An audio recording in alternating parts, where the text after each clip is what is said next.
Are you considering a sale of your company to a private equity firm, but not sure whether or not that makes sense? Maybe you've seen other videos or commentators that say like Warren Buffett, like private equity is a scam, or like don't sell to private equity. Well, in this video, I'm going to touch on some of the most frequently asked questions that people have around selling to a private equity fund, and hopefully show you why selling to a private equity fund might be a great idea, or in some cases a terrible idea. Let's dive in. So first of all, let's just make sure we're all on the same page about what a private equity fund is and what they do. So private equity funds go and buy companies. They buy companies typically with a certain amount of leverage, debt, and their own equity. And then they use financial engineering primarily to drive great returns. They also will go in, hopefully, and improve operations of the business. They might roll it or merge it with another company. They do a lot of different things in order to make that company successful. The thing you have to realize about private equity is that sometimes private equity gets a real bad name, right? You think about the book Barbarians at the Gates and how ruthless KKR was in their acquisition of RJR Nabisco. Or you read about Toys R Us and how Bain Capital basically sunk the whole business.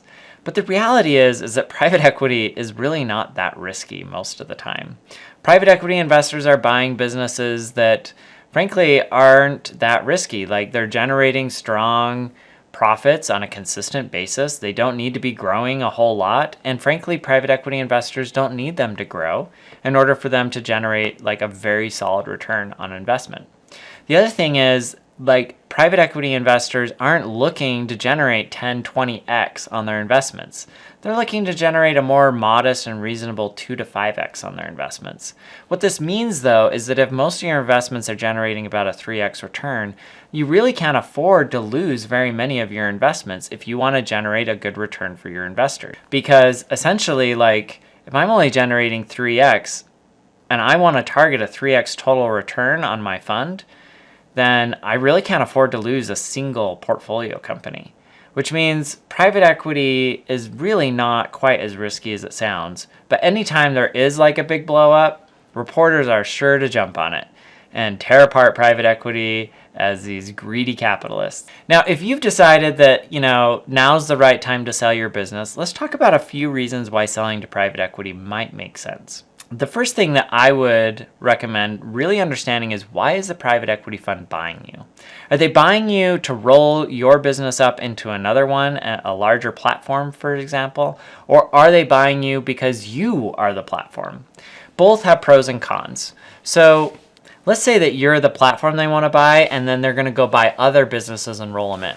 Well, if that's the case, they're probably going to want you to stick around and roll some additional equity into the business. They're going to want you to be, at a minimum, an advisor, sometimes continue to operate in the CEO spot for a year or two, maybe sit on the board, etc. And frankly, if you're going to roll over a substantial amount of your equity, you might want to do that. Because in some cases, right, the private equity fund will come in, let's say your business is worth $100 million. They'll borrow like half of that in debt, and then they'll put up, 30% of it, and then they'll ask you to roll the remaining 20. So you're going to get a cash payout of $80 million, which, don't get me wrong, that's a good day. But then they're going to want you to roll another $20 million over it. Well, they're only putting up $30 million, and then they're going to laden the company with a ton of debt. So, it does kind of put at risk that $20 million. The flip side is, if you really believe that most private equity funds are pretty decent at their job and don't lose money, and actually are effective at growing the investment and generating a good return, rolling some equity may not be a bad thing, because you could still be somewhat involved in the business, and it gives you a second bite of the apple. I mean, I know situations where the entrepreneur sold the company for one number, took a huge check home, and then the private equity fund and them together, working side by side, brought a ton of resources and expertise to the business and doubled it from there. So they got another bite at the apple that was almost as big as the original capital that got paid out the first time the private equity fund came in to buy it. So it actually can be, I think in most cases, a very positive thing to roll equity, because you get this big chunk and now you're set, and then you get a second bite that could be totally life-changing for like your kids and their kids and so on and so forth. The flip side though is maybe they're not buying you to be the platform. Maybe they're buying you to be the roll-up. So in that case, they probably don't want you to stick around unless you want to stick around and have a job working for them. In that case, they probably are just essentially buying market share. So they'll buy your business and they'll bolt it on to a much larger company, probably a company that you view as one of your biggest competitors. And what they're trying to do is, if they start with a solid business and they go out and they buy a lot of small, even smaller businesses and bolt them on and make it bigger and bigger and bigger, then what happens is the business kind of conglomerate, if that makes sense, this new monster they've put together becomes hopefully stronger, better margins because you've got more scale, so you've got more negotiating power when it comes to, buying from suppliers and so forth. It's less risky because it's a bigger business, and so, investors, all things being equal, will pay more for less risk, and it gets big enough that larger private equity funds start to become interested in it, because what you have is multiple tiers of private equity funds. And as private equity funds get bigger and bigger and bigger, they can't really justify doing smaller deals. And so they're reliant on smaller middle market funds to go out, find platforms, do add-ons, build it up so it's big enough, and then sell it upstream to the larger private equity funds. That's a very common strategy.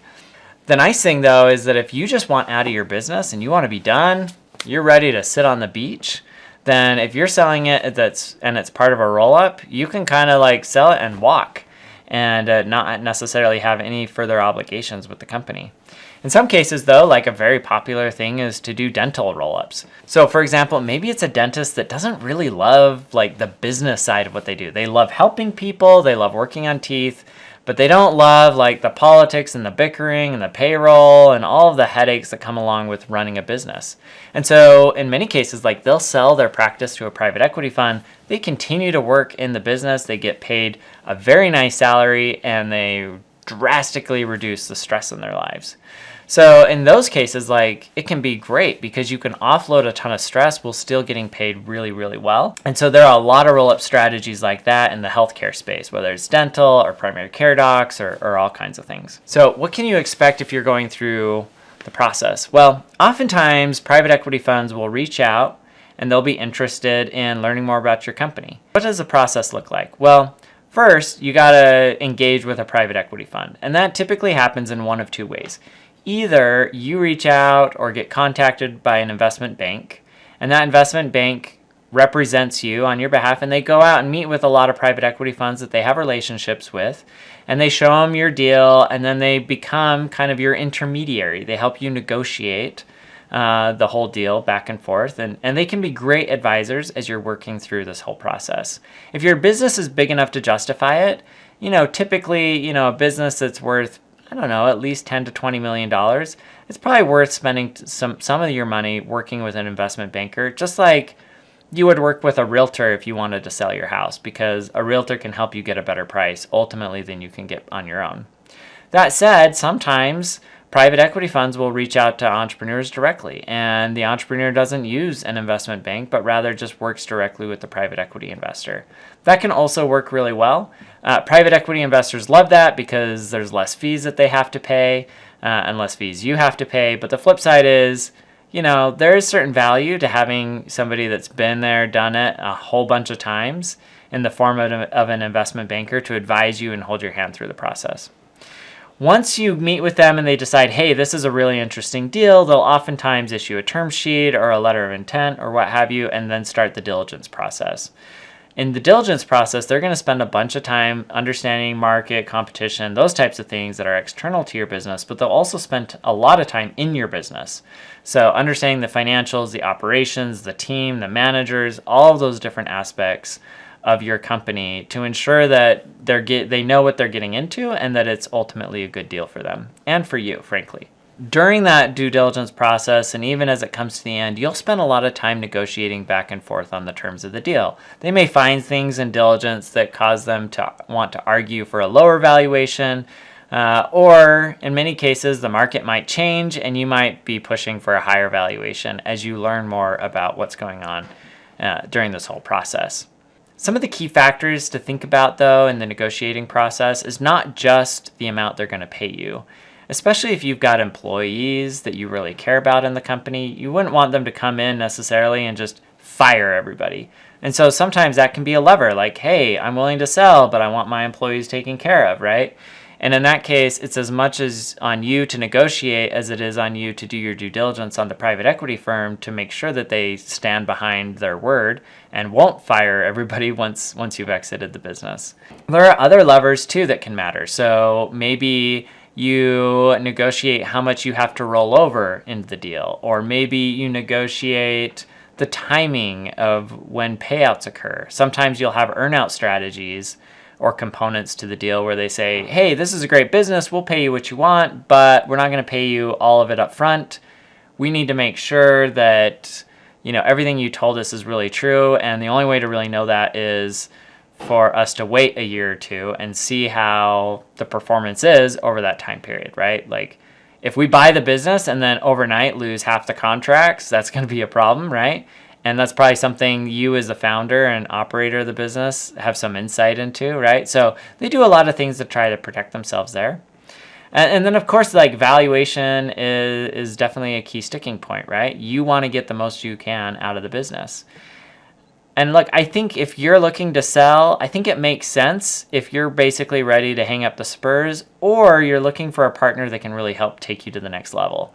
If you're really happy in your business, you're generating good cash flows, you're pocketing meaningful dividends every year, that's a pretty good reason not to sell, right? Unless you're just really tired of it and you're ready to go sit on the beach.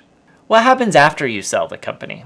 Let's say that you didn't just sell the whole thing and now you're sitting on the beach enjoying a martini or a pina colada. Let's say the private equity fund required you to roll over some of your equity and they want you to stay in the business for a year or two. What can you expect?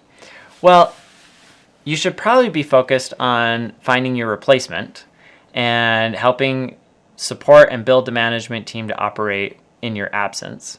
And you're probably going to be locked up for somewhere in the range of, 2 to 5 years as the private equity fund works through their strategy. Whether it's, hey, we're going to bring manufacturing overseas and reduce costs, and then we're going to sell it once that's settled, or we're going to start rolling up similar businesses to yours, and then once we get to a certain size, we're going to sell it off.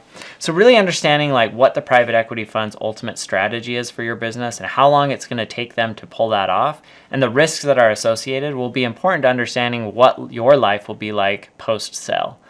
But for the most part, a lot of people I know that have sold their businesses spend a lot of time continuing to work in the business, mentor the management team, be an advisor, find their replacements, et cetera, and ultimately strategize with the private equity firm, which if you partner with the right PE firm can be like a huge blessing because they can bring a tremendous amount of resources and knowledge to help the business really get to that next level, ensuring that not only they generate a good return, but you do as well on the equity you rolled. There are a lot of reasons to sell to a private equity firm. Usually it has to do with, you're ready for the next adventure, whether it's retirement or starting something new.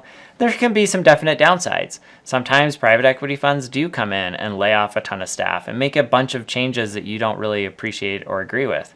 It can also be scary to hand over kind of your baby and your reputation to a private equity firm that is definitely going to be more financially first-minded than you were as you were building it. That said, I hope this video was helpful in terms of helping you understand what the process looks like and some of the pros and cons of selling to a private equity firm. If you enjoyed this video, be sure to check out my other videos such as what kind of businesses do private equity investors buy to determine whether or not your business is one they would find attractive.